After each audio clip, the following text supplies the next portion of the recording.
जय माँ लक्ष्मी। तो जैसा कि दोस्तों आज है महालक्ष्मी, और महालक्ष्मी के जो भी व्रत करते हैं वो जानते होंगे कि कैसे मनाते हैं सभी लोग, और अपने अपनी क्षेत्र के हिसाब से भी मनाते हैं महालक्ष्मी का व्रत।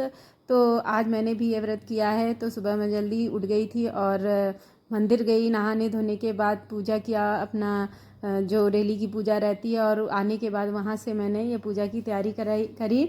और जो भी ये सुराह बोलते हैं हमारे यहाँ, सोरा सोरी, कुछ मीठे और कुछ नमकीन बनाते हैं, फिर 16 चढ़ाते हैं और 16 ही का भोग लगता है इसमें। तो ये मैं जल्दी जल्दी सब बनाने में फटाफट लगी हुई थी।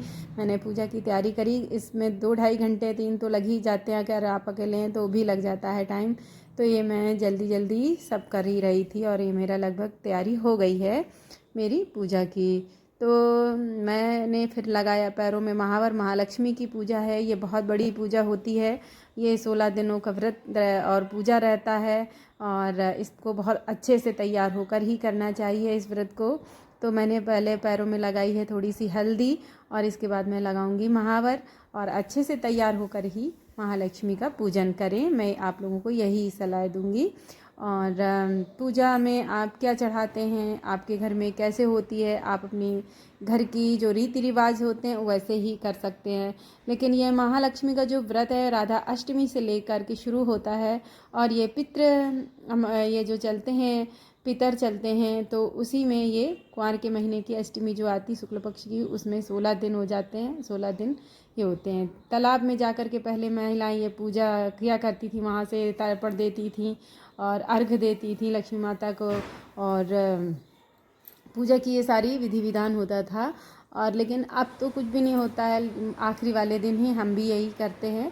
और आप लोग बताइएगा कैसे करते हैं। अब मैं ये 16वां दिन था, तो मैं तैयार हो गई, महावर लगाया और साड़ी भी पहन के मैं रेडी हो गई हूँ। अब मैं पूजा की तैयारी ये मेरी लगभग हो गई है, मैं पूजा करने बैठूँगी। तो ये देखिए मैंने सुहाग का सामान ले लिया है, और ये चातुर्मास की किताब आती है, ये देखिए के नाम से, तो ये मिल जाती है आसानी से दुकानों में। इसमें 4 महीने के जो व्रत और पूजा पाठ की रहती हैं, तीज त्यौहार, उसकी सारी कथाएं रहती हैं, और विधि विधान भी रहता है। तो ये मेरे पास किताब रहती है, मैं इससे ही देख करके अपना पूजा पाठ करती हूँ। तो पहले मैंने किया है ये कलश का पूजन करूँगी। फिर बाद में ये माता लक्ष्मी का, कलश में ही गणेश भगवान और अन्य देवी देवताओं का आवाहन माना ही जाता है उसमें। तो मैंने बनाया है कलश। अब ये माता लक्ष्मी का मैं पूजन करूँगी, जैसे कि नॉर्मल हल्दी कंकु और ये सब चीज़ें होती हैं। सुहाग का सामान ज़रूर चढ़ाएं बहनों, और बहुत ही मन से, बहुत ही श्रद्धा और भाव से माता लक्ष्मी का पूजन करें। माता लक्ष्मी सब पर अपनी कृपा बरसाएं, क्योंकि माता लक्ष्मी के बिना सब कुछ अधूरा है। अगर समाज में आपकी इज्जत हो रही है तो वो माता लक्ष्मी की वजह से हो रही है। और तो माता रानी सब पर अपनी कृपा बरसाए रहें, किसी को भूखा ना सुलाएं, इतना तो दे दें कि व्यक्ति 2 टाइम का खाना खा सके बस, और सुखी रहे। तो ये मैं लाई हूँ दूबा, और कुछ फूल लाई थी, और दूबा मैंने हाथी को चढ़ाया है। और ये जो मेरी मूर्ति है ये पीतल की है, मैंने ला करके मंदिर में रख ली, हमेशा के लिए हो जाती है। कभी कभी मार्केट में नहीं भी मिलती है तो बड़ी परेशानी हो जाती है। और ये 16 तारों का जो गंडा बनाया मैंने, वो भी चढ़ा दिया है। और ये सुहाग का सामान, ये 7 पूड़ियाँ बनाई जाती हैं चढ़ाने के लिए, और 7 अपने लिए बनाई जाती हैं। ये दही के साथ मैं खाऊंगी बाद में, व्रत जब मेरा पूरा हो जाएगा। और ये बारी बारी में जो भी श्रृंगार ये बेसन का बनता है हमारे यहाँ, हम लोग बेसन गूँथते हैं, और मीठा आटा गुड़ का जो होता है वो गूँथते हैं। तो मीठे 16 बनते हैं, 16 नमकीन बनते हैं। तो ये सब जो भी श्रृंगार सामान बनाया तो वो भी चढ़ा दिया। और ये जो चने की दाल है वो मैंने हाथी के लिए चढ़ाई है, ऐरावत हाथी के लिए।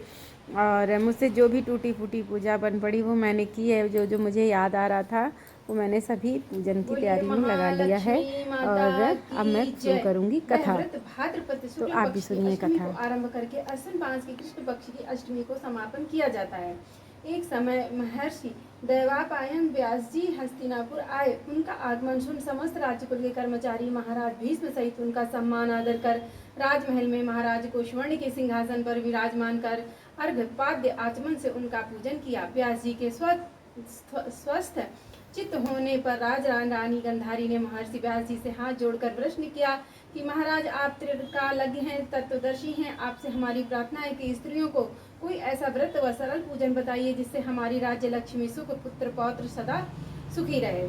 इतना सुन के व्यास जी ने कहा कि हम ऐसे व्रत पूजन का उल्लेख कर रहे हैं जिससे सदा लक्ष्मी जी स्थिर होकर सुख प्रदान करेंगी। वह श्री महालक्ष्मी व्रत है जिनका पूजन प्रतिवर्ष अश्विन कुमार कृष्ण पक्ष की अष्टमी का माना जाता है।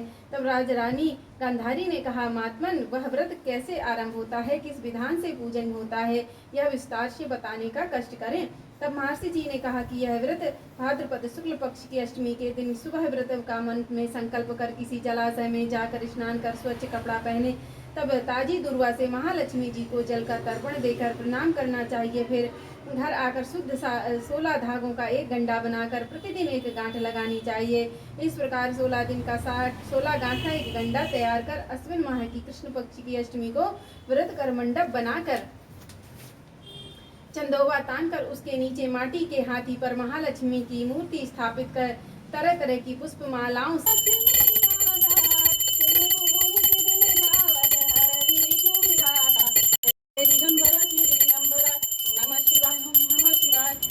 तो दोस्तों मेरी हो गई है आरती। आरती के बाद मैं हवन करूँगी और ये मैंने सभी को अर्घ दे दिया, आरती दे दी है और मैं अब ये करूँगी हवन, जो कि मैंने अग्नि पहले ही जला ली थी। छोटी सी हवन करेंगे, हवन कुंड है मेरा छोटा सा मेरे पास में, तो उसमें करेंगे। और सूखी लकड़ियाँ थी तो वो मैंने जला दी, जब तक मैंने आरती करी तब तक वो जल गई। और ये देखिए पूरे आसपास बिखर भी गई हैं, तो ये कपड़े में भी चिपक गया देखिए। तो ये इकट्ठा कर लिया मैंने। अब मैं इसमें हवन करूँगी और अग्नि देवता का पूजन करूँगी। और आप भी ऐसे 4-5 आहुति दे दीजिए, गणेश भगवान की, शिव भगवान की, माता लक्ष्मी की आप 11 आहुति कर दीजिए। 16 भी कर सकते हैं, बहुत लोग 16 भी करते हैं। और फिर घी का अर्घ देना है, थोड़ा 4-5 आहुति घी की दे दीजिएगा। अगर नहीं जल रहा है, ये धुआं हो रहा है, आपकी अग्नि नहीं जल पा रही, तो थोड़ा सा कपूर डाल दीजिए तो वो आराम से जल जाता है और कोई दिक्कत नहीं होती है। तो हवन ज़रूर करें। माता लक्ष्मी का पूजन ये बहुत बड़े तरह से होता है, विधि विधान के साथ होता है।